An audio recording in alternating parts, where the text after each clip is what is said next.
In this video, we sit with Nathan from F&M Expressions to go over some of the issues we had applying the 50 cents transfers. Make sure to watch this entire interview to get that value bomb from beginning to the end. Nathan here with F&M, and we're in Garment Creations in Levittown, Pennsylvania. I'm here with Erastus, and we're working through an application issue that he had pressing one of our products. And so we wanted to really get to the bottom of what he was experiencing. So he ordered our athletic formula, which is the 15-cent program, single image, $25 setup, 15 cents a piece, and had some issues when he was pressing it, getting it to release. And I noticed a couple things in this video that caused me to sort of think there's some things we want to check out. So first, when he was pressing it, the first few applications were going well. Then after a few applications, he wasn't getting it to release very well. And usually that comes from a lack of energy or heat being built back up into the press. And so we sat here, and before we shot this video, we went on the press, we worked through some things, trying to eliminate certain variables. So first, we checked the temperature, and we used a temperature gun. So we use a gun like this just to check the surface temperature of the press. I'm running, when I read the temperature here, we're running at about 340 degrees. It's set at 325. Now, our transfers can be applied a little bit hotter, so that's not a problem. I'm more concerned with keeping and maintaining consistent heat throughout the application and not having that temperature drop as you press each shirt. So each shirt's absorbing energy and taking it away. So we went through and we checked a few things out. One, when we first pressed these, this press was plugged in a different environment. It was plugged into a power strip, which a power strip can actually reduce the amount of energy that's getting through to that press and keeping it from building back up the heat. And it was also a residential application, so it might have been a 15 amp circuit or plugged directly into a 20 amp circuit. So the first thing we did was plug the machine directly into the wall and take the power strip out of the equation.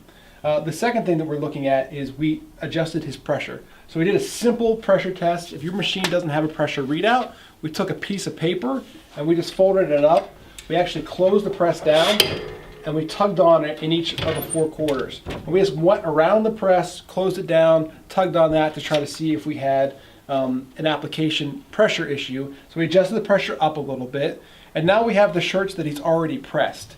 And so feeling the shirt, I'm just running my hand across the shirt that's applied, and I can feel the edge of the print. So when you're running your hand across it, you can sort of feel where the print starts, and there's a little bit of an edge to it.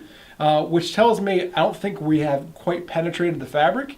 And so we're going to repress these shirts. Plastisol can be repressed. So if you have this issue, you can heat it back up. So I'm going to load this shirt back up. Again, we checked our temperature, making sure that we're getting even, consistent temperature press after press. We actually cycled this press 10 times and checked the temperature after that 10 press cycle, just to make sure that we weren't dropping too much temperature between the applications. And now we're going to press it. Again, I'm going to cover it with a Teflon sheet. Now, I know we tell you don't use a Teflon sheet, but when we're repressing something, we need to cover it with something to protect the image. So you can use a Teflon if you're repressing, or the ideal situation is you have extra transfer paper left over.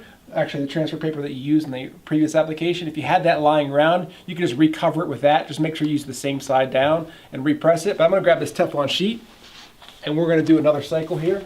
So again, I can run my hand across it. I can feel a little bit of edge to the print, and I can see it's not fully penetrated into the fiber of the fabric. I'm just going to cover it here again.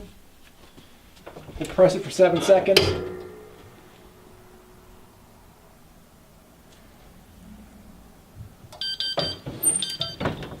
All right. Peel our Teflon sheet away. And now when I run my hand across it, it is completely smooth. I can't feel an edge. I can't pick an edge.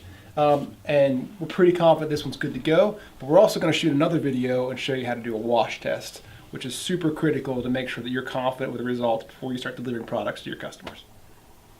There's a lot of knowledge in there. So if you found value in this video, don't forget to hit the thumbs up, subscribe if you're new here, all right? But 2 things that I took out of that, out of a lot of things, make sure that your machines are plugged directly into the wall. So you get the even amount of current going through your heat press, all right? The other thing, double check your pressure, man. Make sure your pressure is on point, all right?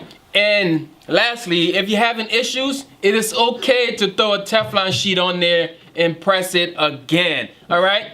Thanks to F&M Expressions for coming through and kicking it with your boy. All right? Until next time, again, don't forget to hit that thumbs up. We got tons and tons of videos. We shot a few videos with F&M. There are a lot of other bombs that we're going to deliver on you. So stay tuned. Subscribe for the next video to drop. Boom, boom, boom, boom.